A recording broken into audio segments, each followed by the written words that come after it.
Welcome to my dear student.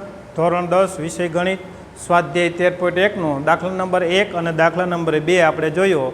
હવે દાખલા number 3 આપ્યો છે મિત્રો. દાખલા નંબર 3ની અંદર વર્ગ લંબાઈ સમાન જ છે. આપણે જોઈ શકો હોય કે અહીંયા વર્ગ લંબાઈ 11 થી 13, 13 થી 15, 15 થી 17, 17 થી 19, 19 થી 21, 21 23, 23 થી 25 એ વર્ગ લંબાઈ બધી સમાન જ છે. પણ ખૂટતી આવૃત્તિ આપી જો અહીંયા એફ આપ્યો છે. વર્ગ લંબાઈ સમાન છે, પદ વિચલન રીતે જ ગણીશું. જ્યારે દાખલાની અંદર ખૂટતી આવૃત્તિ હોય ને એટલે મધ્યક આપેલો જ હોય. જો મધ્યક 18 આપને મધ્યક 18 આપ્યો છે અને આપણે હવે દાખલો ગણવાનો છે. શું મેળવવાનું છે? ખૂટતી આવૃત્તિ એટલે કે એફ આવૃત્તિ મેળવવાની. બે દાખલામાં આપણે શું ગણ્યું? મધ્યક ક મેળવો. આમાં આપણે આવૃત્તિ મેળવીશું. તો કઈ રીતના મળે એ આપણે જોઈએ. સરળ છે હાવ. તો બાળકોની સંખ્યાને આવૃત્તિ એફઆઈ દૈનિક ભથ્થું આપેલું છે અને આપણે વર્ગો તરીકે ઓળખીશું. મધ્ય કિંમત જે પહેલા બીજા બે દાખલામાં ગણી એમ જ મધ્ય કિંમત ગણવાની. 11 + 13 સરવાળો કરો તો 11 + 13 એટલે કે 24 અને 24 ભાગ્યા 2 એટલે કે 12. તો અહીંયા મળશે 12 મધ્ય કિંમત. તો કેટલાનો ગાળો છે? 11 થી 13, 13 થી 15, 2 2નો. તો આમાં 2 2 પ્લસ કરતા જાઓ તો 12 + 2 એટલે 14, 14 + 2 એટલે 16, 16 + 2 એટલે 18, 18 + 2 એટલે 20, 20 + 2 એટલે કે 22 અને 22 + 2 એટલે કે 24. તો આ આપણી બધી જે છે અહીંયા 23 + 45 એટલે 48 અને 48 ભાગ્યા 2 એટલે એ 24. તો આ રીતના આપણે મધ્ય કિંમતો મળશે. હવે સૌથી મોટી આવૃત્તિ આપણે પેલા બે દાખલામાં એવું ગણતા કે સૌથી મોટી આવૃત્તિ તેની સામેનું જ ધારતા. પણ જ્યારે દાખલામાં ખૂટતી આવૃત્તિ આપી હોય ત્યારે ખૂટતી આવૃત્તિ હોય ને એની સામેનો જ ધારવાનો ધારેલો મધ્ય. ફરી મિત્રો કહો, બે દાખલાની અંદર આપણે શું ધારતા? તો કે સૌથી મોટી આવૃત્તિ હોય ને તેની સામેનો જ આપણે મધ્યક ધાર. મધ્યક કઈ રીતના છે એ મધ્યક ધારતા. હવે અહીંયા ખૂટતી આવૃત્તિ એફ છે તેની સામેનો જ મધ્યક ધારો. ધારેલો મધ્યક એ 20 મળ્યો. હવે યુઆઈ એક્સઆઈ માઇનસ એ છેદમાં એચ. અહીંયા આપણે ટોટલ કરી નાખો આવૃત્તિનો સિગ્મા. તો સિગ્મા એફઆઈ 7 + 6 એટલે 13 અને 13 ને 9, 13 ને 7, 20 ને 2 22 અને 22 ને 13, 22 ને 3 25 ને 10 35, 35 + 5 એટલે કે 40 અને 40 + 4 એટલે 44 અને 44 + એફ એટલે 44 + એફ. જોજો મિત્રો ખાસ 44 + એફ. આ કોલમ યુઆઈ એક્સઆઈ માઇનસ એ એક્સઆઈ એટલે 12, 12 - 20 અહીંયા આપણે મેળવી લઈએ. 12 - 20 એચ એટલે વર્ગ લંબાઈ 2 જ છે તો 2. 20 માંથી 12 જાય તો -8 છેદમાં 2 એટલે કે -4. તો -4 -3 -2 -1 0 1 અને 2. એફઆઈ નો ટોટલ કરીએ, ગુણાકાર કરીએ. 7 × 4 7 ચોક 28, 6 × 3 36 ને 18, 9 × 2 તો 9 દુ ને 18, 13 × 1 તો -13 71. એફ × 0 મિત્રો, એફ × 0 તો 0. 5 × 1 એટલે 5 અને 4 × 2 એટલે 4 દુ ને 8. માઇનસનો ટોટલ કરીશું અને પ્લસનો ટોટલ કરીશું. તો માઇનસનો ટોટલ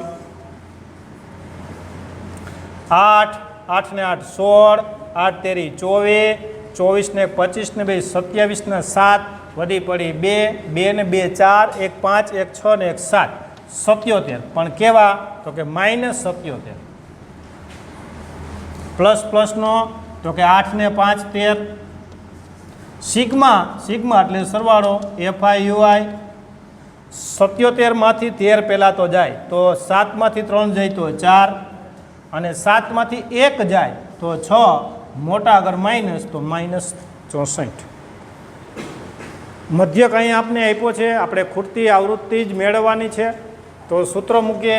x બાર બરાબર a plus sigma FI UI sigma FI ગુણ્યા એચ. મધ્યક આપને આપ્યો છે 18, એ એટલે 20, ધારેલો મધ્યક 20, સિગ્મા એફઆઈ ટોટલ આપને મળ્યો -64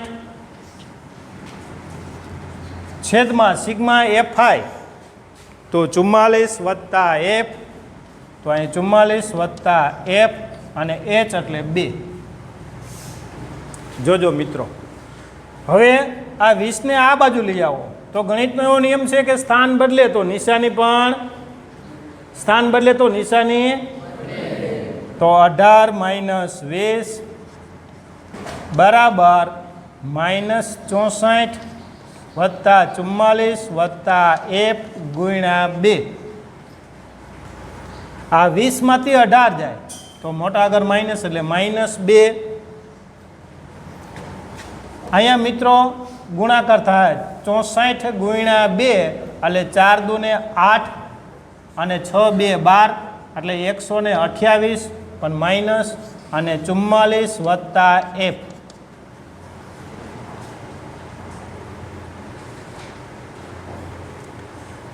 આ ભાગાકારમાં છે એને ગુણાકારમાં મોકલો. -2 44 વત્તા એફ બરાબર -128 બરાબર -128.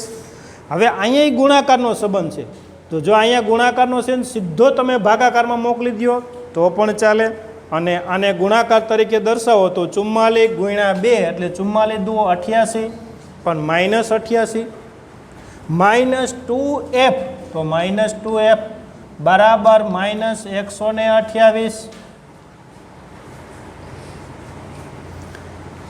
-88 ને ઓલી બાજુ જાઓ, બરાબરની ઓલી બાજુ જાય તો ગણિતનો પાછો નિયમ છે સ્થાન બદલે તો નિશાની બદલે.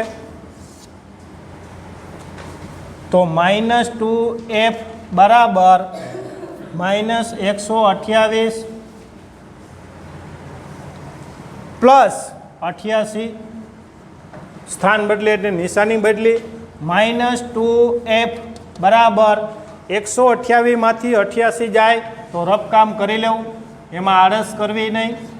8 માંથી 8 જાય તો 0, 2 માંથી 8 ના જાય અહીંયા દસકો 0, 12 માંથી 8 જાય તો 4 એટલે કે 40. કેવા 40? તો મોટા આગળ માઇનસ છે તો -40. બંને જગ્યાએ માઇનસ છે મિત્રો, એટલે માઇનસ નિશાની દૂર થશે એટલે 2f બરાબર 40. f બરાબર આ બે ગુણાકારમાં છે એ ભાગાકારમાં જશે એટલે 40 ભાગ્યા 2 એટલે f બરાબર 20. તો આપને મિત્રો ખૂટતી આવૃત્તિ મળશે 20.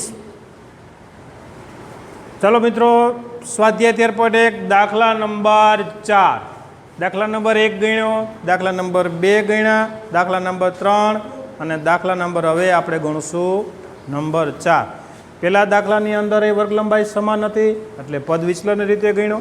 બીજા દાખલાની અંદર એ વર્ગ લંબાઈ સમાન હતી, પદ વિચલનની રીતે ગણ્યો. ત્રીજા દાખલાની અંદર વર્ગ લંબાઈ સમાન હતી પણ ખૂટતી આવૃત્તિ હતી, એ દાખલો પણ આપણે ગણ્યો. હવે દાખલા નંબર આપણે ગણશું 4. આમાં પણ વર્ગ લંબાઈ સમાન છે એટલે પદ વિચલન રીતે ગણશું. હવે તમે એવું કહેશો કે સર મધ્યક મેળવવાની તો 3 રીત છે, સીધી રીતે મધ્યક મેળવીશું, ધારેલા મધ્યકની રીતે પણ મધ્યક મેળવી શકાય અને પદ વિચલનની રીતે પણ મધ્યક મેળવી શકાય. તો સર એક જ રીત કેમ પદ વિચલનની રીતે? તો પદ વિચલનની રીત મિત્રો વર્ગ લંબાઈ સમાન હોય ત્યારે પદ વિચલનની રીત સરળ પડે, એટલા માટે આપણે પદ વિચલન રીતે દાખલો ગણીએ. પણ જો ધારેલા મધ્યક રીતે દાખલો ગણ્યો હોય તો જવાબ ખોટો મળે ના ખોટો મળે, પણ એ થોડીક અઘરી પડી જાય. પદ વિચલન રીત આપણે સરળ છે એટલે આપણે પદ વિચલન રીતે દાખલો ગણીએ. તો વર્ગો, હૃદયના ધબકારા એને આપણે ગણીશું વર્ગો. 65 થી 68, 68 થી 71, 71 થી 74, 3 3 નો ગાળો દેખાઈશ તો વર્ગ લંબાઈ h એટલે કે એ 3 મળશે. 74 થી 77, 77 થી 80, 80 થી 83, 83 થી 86. અહીંયા મહિલાઓની સંખ્યાને આપણે આવૃત્તિ એટલે એફઆઈ 2 4 3 8 7 4 ને 2 સિગ્મા એફઆઈ સિગ્મા એટલે સરવાળો તો 4 ને 2 6 6 ને 3 9 9 ને 8 17 17 ને 3 20 ને 4 24 24 ને 4 28 ને 2 30 કુલ મહિલા 30 મધ્ય કિંમતો દરેક દાખલાની અંદર મધ્ય કિંમતની સરખી જ રીત છે અધોસીમા વત્તા ઉર્ધ્વસીમા છેદમાં 2 તો 65 વત્તા 68 65 વત્તા 68 છેદમાં 2 8 ને 5 13 1 6 6 2 12 ને 1 13 133 હવે તમને એમ સર 133 ભાગ્યા 2 તો રફ કામ કરી લેવાનું તો 2 6 12 2 6 12 તો 66.5 તો અહીંયા આપણે 66.5 મધ્ય કિંમત આવશે હજી તમને એમ થાય સર હજી મેળવવી હોય તો 68 વત્તા 71 છેદમાં 2 8 ને 1 9 અને 7 ને 6 13 139 ભાગ્યા 2 139 ભાગ્યા 2 2 6 12 1 2 નવા 18 1 અને 2 69.5 69.5 હવે તમે જુઓ તો કેટલા તો જો 66.5 માં 3 નાખો તો 69.5 મળે હવે 69.5 માં 3 નાખો તો 72.5 72.5 માં 3 પ્લસ કરો તો 75.5 78.5 81.5 અને 84.5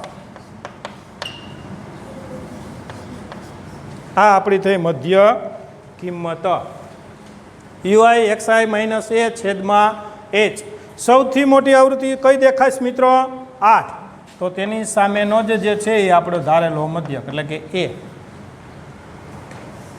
જ્યારે જ્યારે જરૂર પડે તેવું રફ કામ કરી લેવું એમાં આળસ કરવી નહીં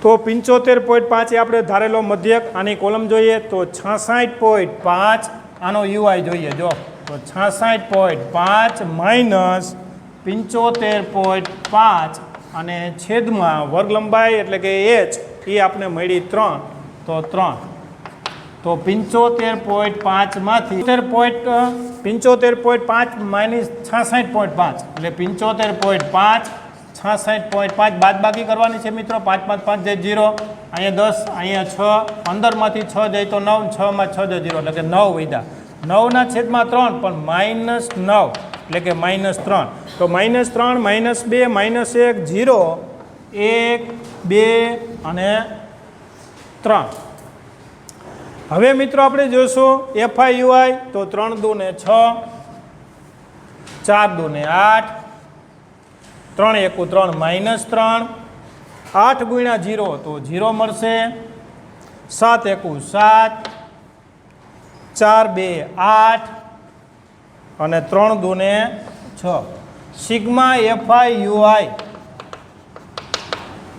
તો માઇનસ માઇનસનો સરવાળો કરશું પ્લસ પ્લસનો સરવાળો કરશું તો 8 ને 6 14 અને 14 ને 3 17 માઇનસ 17 અને અહીંયા 8 ને 8 15 અને 15 ને 6 21 હવે 21 અને 17 એટલે કે 21 માંથી 17 જાય તો 4 મોટા આગળ પ્લસ એટલે પ્લસ અહીંયા મળશે આપણે સિગ્મા એફઆઈ 4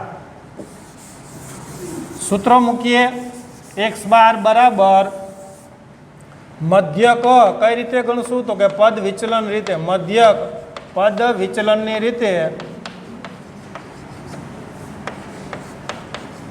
ગણીશું x બાર બરાબર a plus sigma FI UI sigma FI અને ગુણ્યા h ધારેલો મધ્યક શું ધાર્યો તો કે 75.5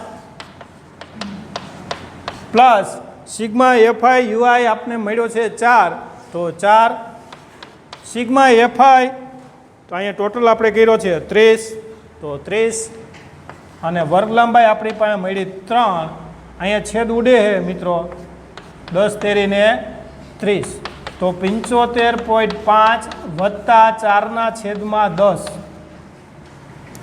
4/10 ઘણા બધા મિત્રોને આવડતું નથી, તો 1 પોઈન્ટ કાપી નાખવાનો. છેદમાં 10 છે એટલા માટે 75.5 વત્તા 0.4, એટલે કે 40 પૈસા કહેવાય, આ 50 પૈસા કહેવાય. એટલે 75.5 પ્લસ 0.4 એટલે 75.9. આ આપને મધ્યક મળશે. 75.9 અથવા 90.